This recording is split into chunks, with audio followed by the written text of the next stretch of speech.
قال النبی صلی اللہ علیہ وسلم من صام رمضان ایمانا واحتسابا غفر له ما تقدم من ذنبه۔ آپ سنتے ہی رہتے ہیں کہ رمضان برکتوں والا مہینہ،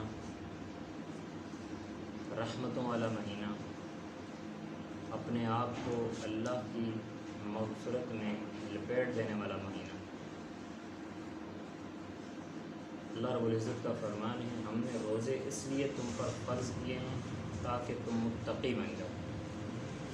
یعنی روزے رسمی یا جس طرح ایک رسم چلی آ رہی ہوتی ہے اس طرح کے نہیں ہیں، بلکہ اس کا مقصد یہ ہوتا ہے لعلکم تتقون، تاکہ انسان متقی بن جائے۔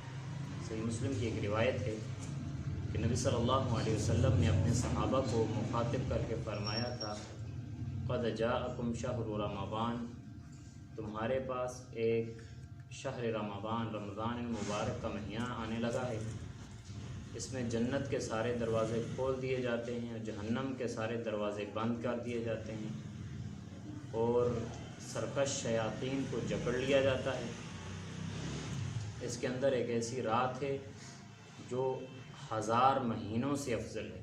83 سال عبادت ایک طرف، ایک رات کی عبادت ایک طرف۔ اور فرمایا من حرمھا فقد حرم، جو اس رمضان مبارک کی بابرکت ساعتوں سے محروم رہ گیا، اپنے آپ کو بخشوا نہ سکا، یقیناً وہ انسان بڑی خیر سے محروم رہ گیا۔ اور یہی حقیقت ہے۔ سوچا تو یہ تھا ہمارا رمضان المبارک کے احکام و مسائل کے پر ایک کورس تھا، قدر اللہ ما شاء لائٹ نہیں ہے۔ اب چند منٹوں کے اندر ہم یہ سیکھ لیتے ہیں کہ کیف نستفید من الرمضان، ہم رمضان سے فائدہ کیسے اٹھا سکتے ہیں۔ کسی بھی چیز سے فائدہ اٹھانے کے لیے چند اصول، ضوابط، فوائد ہوا کرتے ہیں۔ رمضان سے ہم یہ فوائد کیسے حاصل کر سکتے ہیں؟ سب سے پہلی بات، جب تک نیت خالص نہیں ہے کوئی بھی عمل قابل قبول ہے ہی نہیں۔ اسی لیے علماء نے لکھا ہے کہ رمضان آنے سے پہلے اپنی نیتوں کو خالص کر لو، وگرنہ یہ رمضان رسم و رواج کی طرح نکل جائے گا اور تمہیں کچھ فائدہ نہ دے گا۔ سارے کے سارے اعمالوں کا دار و مدار نیتوں پر ہوتا ہے۔ عبداللہ بن مبارک رحمہ اللہ کا ایک قول ہے، وہ فرماتے ہیں کہ جب انسان کسی نیکی کی نیت سے نکلنے لگے نا، نکلنا شروع ہو، تھوڑی دیر رک جایا کرے، اپنے آپ سے پوچھا کرے، کلام کیا کرے کہ میں یہ کیوں کر رہا ہوں، میرا مقصد کیا ہے، میں روزہ رکھ رہا ہوں، میں کیوں رکھ رہا ہوں۔ اگر اس کے دل سے یہ آواز آئے، اس کا ضمیر یہ آواز دے میں اس لیے کر رہا ہوں، اس سے مقصود اللہ کی رضا ہے، پھر وہ نکل پڑے، تھوڑا عمل ہوگا اس کو فائدہ دے گا۔ اگر نیتوں کے اندر کھوٹ ہے، آپ حج کو جا رہے ہیں، جبکہ حج اتنی بڑی عبادت، نبی صلی اللہ علیہ وسلم نے فرمایا 2 عبادتیں ایسی ہیں، ایک ہجرت، 2 عمل، ایک ہجرت، دوسرا حج، انسان کرتا ہے اسلام لانے کے بعد اس کے گناہ ایسے دھل جاتے ہیں گویا کہ اس کی ماں نے اسے آج جنم دیا ہے۔ عبداللہ بن مبارک فرماتے ہیں اگر اس کے دل سے یہ آواز آئے مجھے شہرت مل جائے، مجھے لوگ اچھا کہہ دیں، وہ بہتر ہے وہ عمل کرے ہی نہ، اگرچہ فرائض ہی کیوں نہ ہو۔ عبداللہ بن مبارک کا قول ہے۔ کیوں؟ پہلے اپنی نیت کو خالص کرے۔ جب اپنے آپ کو پکڑ کر کے وہ اپنے ضمیر کی عدالت میں وہ اس راستے پر چل پڑے گا، میں اپنی نیتوں کو خالص کر کے عمل کروں گا، تو پھر ہر عمل اس کو فائدہ دے گا۔ اب رمضان کا ہمیں فائدہ کیوں نہیں ہوتا؟ اب دیکھیں ہم روزے بھی رکھ رہے ہیں، اور صرف رمضان کے، اس کے بعد آپ شوال کی پہلی تاریخ کے فجر کی نماز میں نمازی چیک کیجئے گا، کتنے ہوتے ہیں؟ مشکل سے 1-2 صفحے ملتی ہیں ہم کو، جبکہ رمضان میں بھری ہوئی مسجد، جتنے نمازی فجر کی نماز میں ہوتے ہیں اتنے نمازی ظہر عصر کی نماز میں ہمیں نہیں ملتے، ایسے ہی ہے نا، نہیں ملتے۔ رمضان پورا روزے ہم نے رکھے، ہم نے اس سے فائدہ لینے کے لیے وہ اصول اور وہ قواعد وہ ضوابط نہیں پکڑے، ہمیں رمضان نے فائدہ نہیں دیا۔ علماء کہتے ہیں پہلا استفادے کرنے کا طریقہ راستہ یہ ہے اپنی نیتوں کو خالص کر لو، تو تم تب جا کر تھوڑا عمل کرو گے، اللہ شرف قبولیت بھی بخشے گا، تمہیں توفیق بھی دے گا۔ اور اسی لیے انسان کو اگر 2 چیزیں حاصل ہو جائیں نا، ایک توفیق اور دوسرا اس عمل کی حفاظت، وہ انسان بڑا کامیاب آدمی ہے۔ توفیق مل جانا یہ بہت بڑی بات ہوتی ہے۔ اگر ہمیں اللہ نے توفیق دے دی ہے یہ رمضان المبارک کے ببرکت مہینے میں روزہ رکھنے کی، ہمیں چاہیے اس سے فائدہ اٹھانے کے لیے اصول و قواعد و ضوابط کو پکڑنا چاہیے۔ پہلا اصول یہ پکڑیے، میں نے نیت خالص کرنی ہے، میرے سمیت میں نے نیت خالص کرنی ہے۔ دوسرا اصول پکڑیے، میں نے اس رمضان میں صرف نیت للہیت کے لیے نہیں خالص کرنی، اپنے دل کو بھی پاک کرنا ہے۔ کس سے؟ کینے سے، بغض سے، عناد سے، تعصب سے۔ آپ جانتے ہیں سعد بن معاذ رضی اللہ تعالیٰ عنہ کو، یہ کون سے صحابی ہیں؟ یہ وہ صحابی ہیں جن کے جنازے میں 70,000 فرشتوں نے شرکت کی، 70,000 فرشتوں، اتنی بڑی فضیلت۔ اور امام ذہبی نے لکھا سیر میں، ان کی اسلام کی جو زندگی ہے نا ٹوٹل 6 سال، 30 سال کی عمر میں یہ اسلام قبول کیا انہوں نے، 36 سال کی عمر میں یہ فوت ہو گئی، شہید ہو گئی۔ غزوہ خندق کے موقع پر ان کو ایک تیر لگا تھا رگے جان میں، پھر انہوں نے دعا مانگی تھی، اللہ اگر آج کے بعد کفار چڑھائی کر کے مسلمانوں پر لڑائی نہیں کریں گے، چڑھائی کر کے مجھے اسی زخم میں موت دے دے۔ اللہ نے دعا قبول کر دی، اور یہ مستجاب الدعوات تھے، جو دعا کرتے تھے قبول ہوتی تھی، جو دعا کرتے تھے۔ ان کی زندگی میں امام ذہبی نے لکھا کہ ایک موقع پر ایک شاگرد نے ان سے سوال کیا، آپ مستجاب الدعوات ہیں، وجہ کیا ہے؟ وہ فرمانے لگے میرے اندر 3 خصلتیں ہیں، شاید اللہ نے مجھے انہی خصلتوں کی وجہ سے اتنا مقام دے دیا ہے۔ 3 خصلتیں ہیں۔ کون؟ وہ فرمانے لگے میرے دل کے اندر کسی شخص کے لیے کوئی عناد، بغض، تعصب، حسد نہیں ہے، کوئی عناد کوئی تعصب کسی کے لیے نہیں ہے۔ دوسری خصلت میرے اندر یہ ہے، میں جب بستر پر شام کو جاتا ہوں میں سب کو معاف کر کے سوتا ہوں۔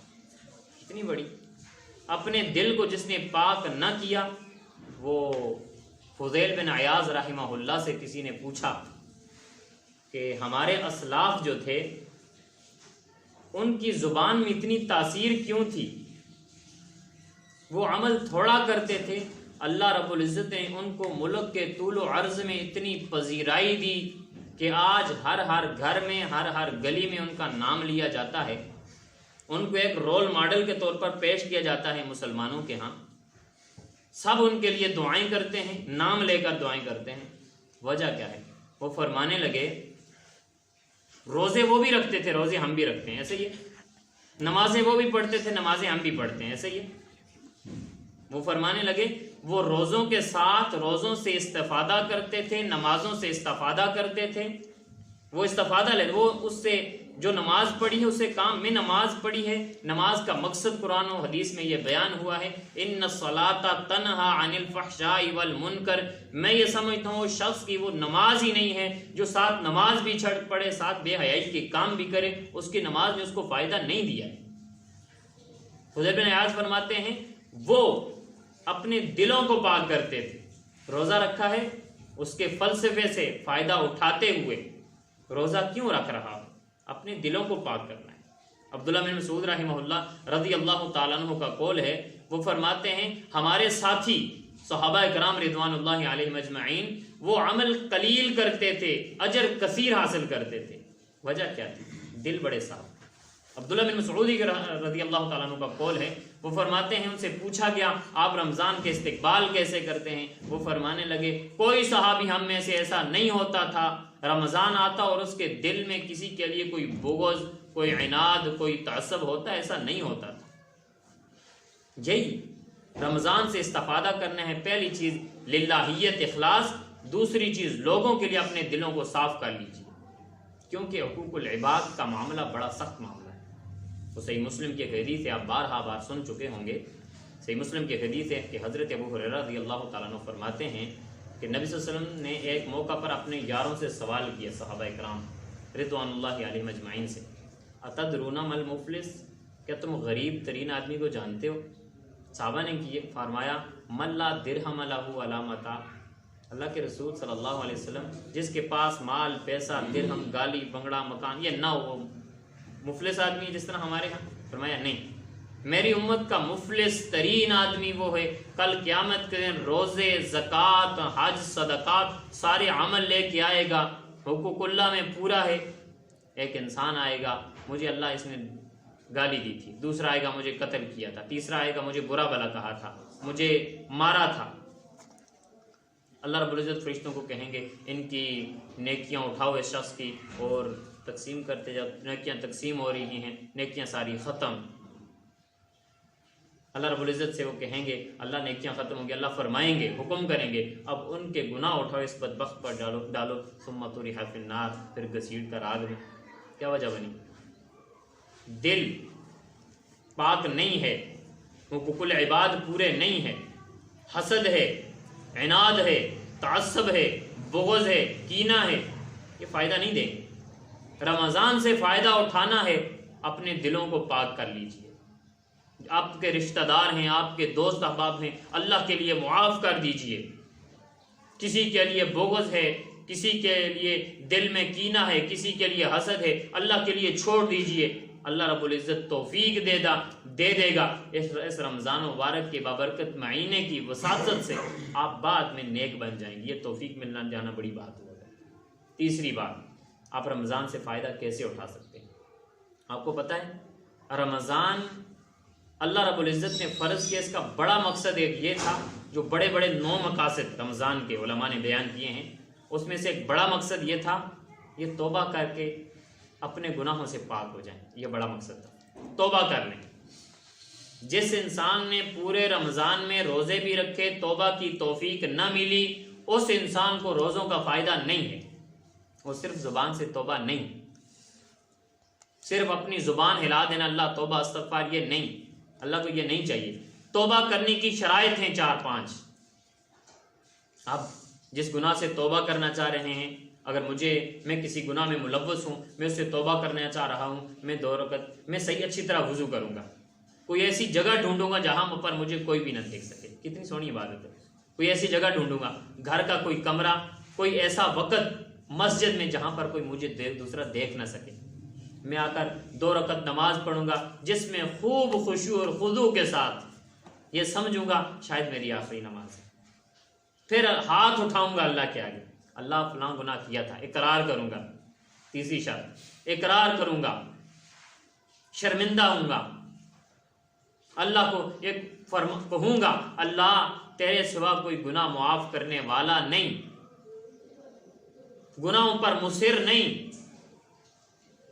ایک مصمم ارادہ کروں گا اللہ دوبارہ نہیں کروں گا۔ یہ 4-5 شرائط کے ساتھ جب توبہ کریں گے، اپنے گناہوں کو بخشوائیں گے، پھر آپ کو روزہ فائدہ دے گا۔ اگر کوئی ایک انسان میرے سمیت کوئی انسان آج اس سے پہلے شاید توبہ نہ کی ہو، میرے سمیت سست ہے انسان، اگر آج اٹھے 2 رکعت نماز پڑھے، کسی بھی وقت ممنوع اوقات نہ ہو، کسی وقت وہ نماز پڑھے، رات کا آخری پہر لے لے، یہی انداز اپنائے، اپنی غلطیوں کو سوچے ڈھونڈے، اللہ کے سامنے پیش ہو، اللہ یہ گناہ کیا تھا، یہ کیا تھا، اللہ کی قسم آپ دیکھیں گے اللہ وہ توفیق دے دے گا آپ کو نیکی کرنے کی، آپ سوچ بھی نہیں سکیں گے۔ نیکی کی توفیق مل جانا بڑی بات ہوتی ہے۔ آپ دیکھ لیں بازاروں میں ہم سے سونے لوگ، امیر ترین لوگ بازاروں میں گھوم رہے ہیں، بیٹھے ہوئے، صرف رسمی روزہ رکھا ہوا ہے، بعد بدبختوں نے وہ بھی نہیں رکھا ہوا۔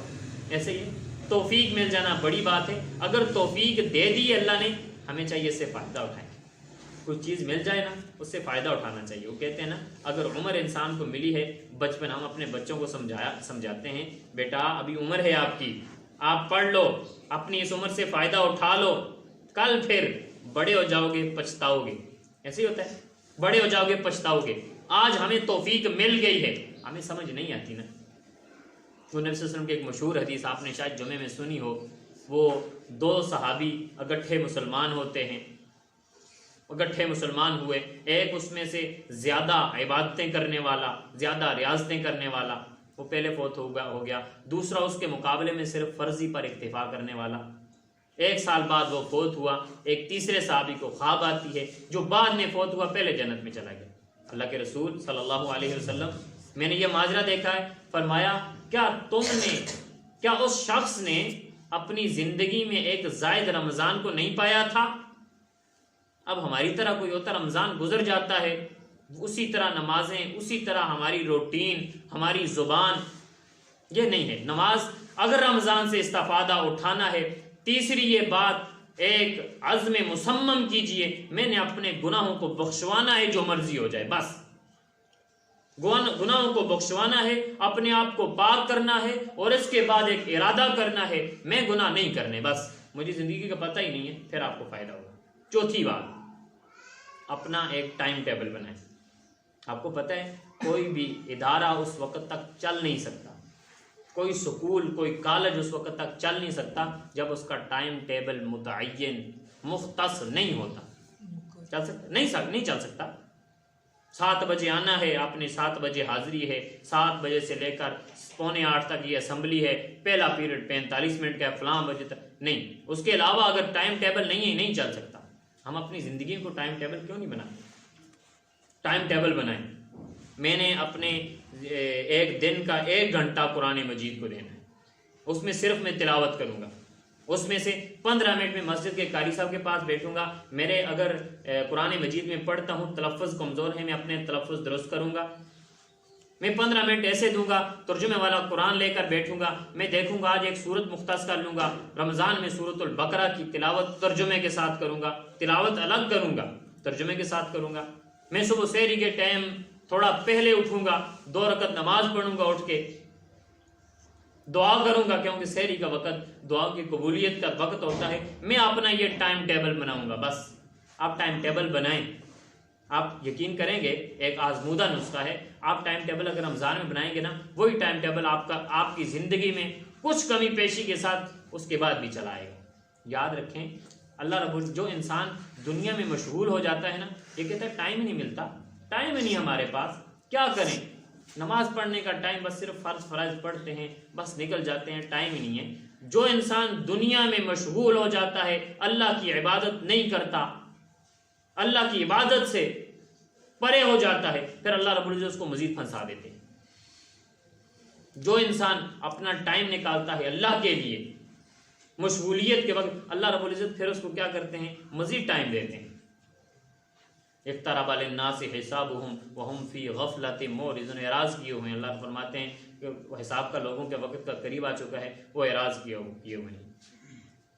رمضان سے اگر فائدہ اٹھانا ہے, چوتھی چیز میرے سمیت آپ یہ پلے باندھیں, ہم نے ٹائم ٹیبل بنانا ہے. ہم نے یہ طے کرنا ہے فلاں ٹائم ہم نے یہ کام کرنا ہے, فلاں ٹائم یہ کام کرنا ہے. یہ نہیں کرنا کہ رمضان مبارک کا پورا ببرکت مہینہ ہے, یہ سونے کا مہینہ ہے. ہماری نوجوان نسل ایسے ہی کرتی ہے, راتوں کو پورا تراویح پڑھیں گے, وہ بھی ایک فرضی تراویح, وہ ایک رسمی تراویح. پیچھے دیکھیں گے کہ پیچھے لیٹے رہتے ہیں, آگے امام صاحب نماز پڑھاتے ہیں, وہ دیکھتے ہیں کوئی رکعت لمبی ہے اور دیکھتے ہیں رکوع کا ٹائم ہو چکا ہے, دوڑ کے رکوع میں ٹھک. پھر جب تراویح ختم ہوئی نکل گئے, دیکھا جا کر کسی جگہ 2 احباب بیٹھے ہوئے ہیں, بیٹھے گپیں لگائی, تھوڑا سا ٹائم ہے سحری میں, اب سو کر کیا کہنا, طبیعت خراب ہو جائے گی. سوری کی, سحری کر کے اٹھے, سحری کی, وہ جو ہی سحری کی ان کو فوراً نیند نے دبوچ لیا. نماز پڑھی, فرض کے ساتھ پڑھی, نہ پڑھی, چلو چلے گئے. نماز فجر سے لے کر ظہر تک وہ سوتے ہیں, جن کو کوئی کام, جن کو نہیں کام ہوتا, اسکول میں چھٹیاں ہوتی ہیں یا آفس میں نہیں جانا ہوتا, ظہر تک وہ سوتے ہیں. ظہر ٹائم اٹھے, نماز پڑھی, ایک رسمی نماز پڑھی, تھوڑی سی کوئی چہل قدمی کر لی یا کچھ قرآن مجید کا کوئی ورقہ پڑھ لیا, پھر سو گئے. کوئی موبائل لے لیا, شام کو کہنے لگے بڑا اچھا روزہ گزرا, بہترین روزہ آج کا گزرا. ٹائم ٹیبل نہیں ہے ہماری زندگی میں. رمضان کا مقصد کیا ہے, اپنی نیکیوں کا اضافہ کرے انسان, اس رمضان مبارک کے ببرکت مہینے میں اپنے گناہوں کو بخشوائے. یہ مزہ ہے نا, ایویں تو نہیں. نبی صلی اللہ علیہ وسلم نے ایک موقع پر آپ کو پتہ ہے ممبر رسول پر چڑھتے ہوئے آمین کہا تھا، 3 سیڑھیوں پر چڑھتے ہوئے آمین کہا تھا. صحابہ نے سوال کیا، فرمایا ایک سیڑھی پر میں نے چڑھتے ہوئے آمین کہا، میرے پاس جبرائیل آئے تھے، انہوں نے کہا تھا اللہ کے رسول آمین کہیے، اس شخص کے لیے ہلاکت ہو، بدبختی ہو، رحمت سے دوری ہو، پھٹکار ہو جس شخص نے زندگی میں رمضان کا مہینہ پایا اور اللہ سے توبہ کر کے اپنے آپ کو جہنم سے آزاد نہ کروا سکا، بخشش نہ کروا سکا، اس شخص کے لیے رحمت کی دوری ہے. اگر استفادہ کرنا ہے ٹائم ٹیبل بنائیے. یہ ٹائم ٹیبل نہیں اس ٹائم میں کھیلوں گا، ٹائم ٹیبل رمضان میں پابند بنوں گا. آپ کو پتہ ہے رمضان کا ہمیں رمضان سبق کے کیا دے کر جاتا ہے؟ اگر 11 مہینے میں کچھ کمی کوتاہیاں ہو جاتی ہیں، رمضان یہ سبق دے کر جاتا ہے آپ نے اپنی پلاننگ تیار کرنی ہے. اگر آپ سے رمضان کے علاوہ کچھ رکھتے رہ جاتی تھی، آپ تکبیر اولیٰ کے ساتھ پڑھیں. اگر نماز نہیں پڑھتے تھے نمازی بن جائیں. اگر نمازی تھے 5 وقت کے نمازی تھے آپ تہجد گزار بن جائیں. اگر پہلے کم تلاوت کرتے تھے زیادہ کریں، پہلے نہیں کرتے تھے اب تلاوت کریں. ایسے ہی ہے، پہلے مساجد کو آباد نہیں کرتے تھے یا تھوڑی بہت کرتے تھے، اب زیادہ سے زیادہ مساجد کو آباد کریں. یہ فائدہ ہے. 4 باتیں ہوگی. 5ویں بات، آخری بات، رمضان ہمیں یہ سبق دے کر جاتا ہے اگر رمضان میں اپنی زبان کو ہم لگام نہیں دے سکے، اللہ کی قسم ہے یہ زبان ایسی لگام ہے اس کو لگام نہیں دی جا سکتی. ایسا گھوڑا ہے اس کو لگام ہی نہیں دی جا سکتی. نبی صلی اللہ علیہ وسلم کیا فرمایا تھا؟ فرمایا تھا من لم یدع قول الزور والجهل والعمل بی فلا حاجت للہ ان یدع طعامہ وشرابہ. جو شخص قول زور، بری بات، گندی بات، جہالت والی باتیں اس پر عمل کرنا ترک نہیں کرتا، اللہ کو کوئی حاجت نہیں ہے کہ وہ بھوکا رہے یا پیاسا رہے. اللہ کو کیا، اس نے صرف میدے کا روزہ رکھا، کھایا پیا کچھ نہیں ہے. ایسے ہی کچھ نہیں کھایا پیا. آپ دیکھیں جا کر غریب یا انسان کے پاس ہوتا کچھ نہیں ہے، یا کبھی کبھی انسان ویسے ہی بیماری کی حالت میں صبح سے لے کر شام تک کچھ ایک گھونٹ پانی پر یا بھوکا رہ سکتا ہے. یہ ایسا تو نہیں ہے اللہ رب العزت نے ویسے ہی صبح سے لے کر شام تک بھوکا رہنا، ایسا نہیں ہے. اللہ نے جسم کے اعضاؤں کو کنٹرول کرنے کا اس میں پریکٹس کروائیے. کیا فلسفہ کیا ہے کہ رمضان میں آپ حلال چیزوں سے رک جاتے ہیں نا، کھانا حلال تھا، پینا حرام تھا، آپ اس سے روک گئے. رمضان کے علاوہ آپ حرام چیزوں سے رکیں. اللہ کے لیے رمضان میں آپ حلال چیزوں سے رکیں، اللہ کا حکم تھا، پھر اسی اللہ کا حکم ہے رمضان کے بعد آپ حرام چیزوں سے رکیں.